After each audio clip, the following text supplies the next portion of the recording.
Cina kekuatan ekonomi di dunia.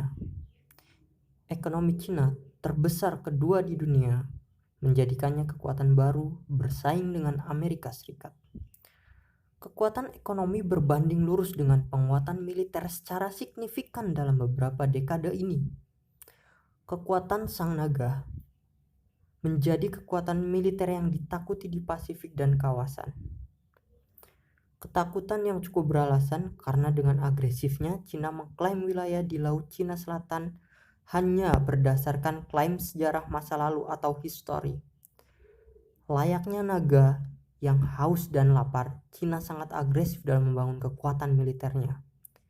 Dengan kekuatan yang dimilikinya, Cina tidak segan untuk membuka konfrontasi di 3 front sekaligus yang berpotensi menjadi konflik dengan eskalasi yang besar. Apabila tidak hati-hati, Cina dapat membawa dunia dalam konflik yang lebih buruk. Atau memang itu tujuan Cina.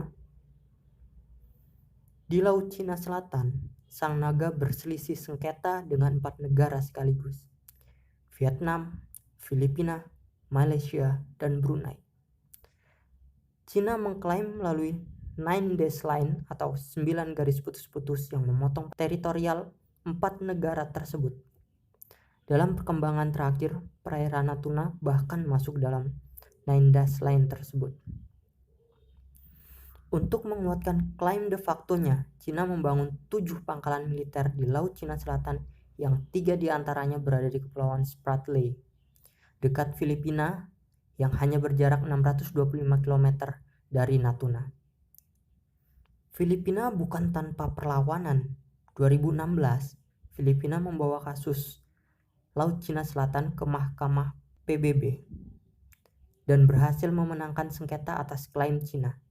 Namanya naga beringas. Cina pun tak bergeming dan terus membangun dan menempatkan aset militernya di Kepulauan Spratly. Kemudian dinamai sebagai distrik Nansha oleh klaim sepihak Beijing. Itu front pertama Tiongkok, alias Cina alias naga lapar. Belum selesai di front pertama, Cina membuka front baru di India dengan sengketa perbatasan di Ladakh. Sebenarnya ini merupakan sengketa perbatasan yang sudah lama dan belum terselesaikan. Baru-baru ini beredar video baku hantam antar pasukan perbatasan kedua negara yang membuat situasi di sepanjang perbatasan antara Ladakh hingga Arunachal Pradesh memanas. India memperingatkan Cina untuk tidak memprovokasi. Apa jadinya jika dua negara yang memiliki kekuatan militer ini berperang? Patut ditunggu kelanjutannya. Dua kekuatan yang saling beradu. Front selanjutnya yaitu di Taiwan. Cina menganggap Taiwan atau nama resminya Republic of China adalah bagian dari Cina Daratan atau People Republic of China. Secara de facto, kedua pemerintahan ini berdiri masing-masing dengan 2 sistem pemerintahan yang berbeda, juga ideologi yang berbeda tentunya.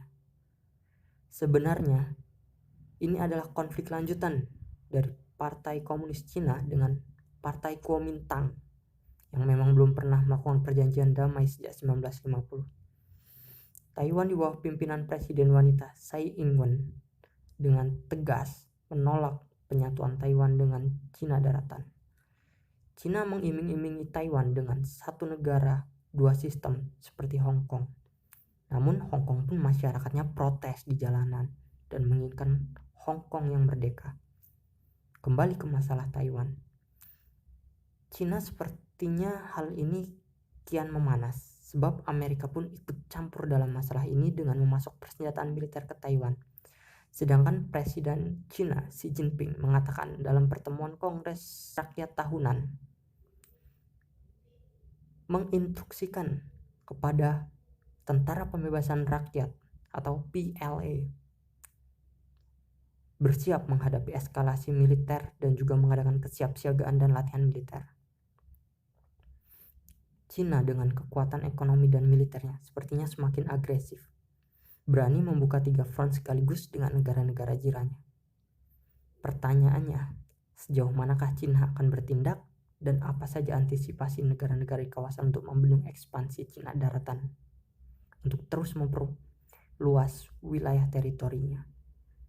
Di konten selanjutnya, kami akan membahas secara detail konflik LCS atau Laut Cina Selatan yang berpotensi menyeret Indonesia dalam konflik militer.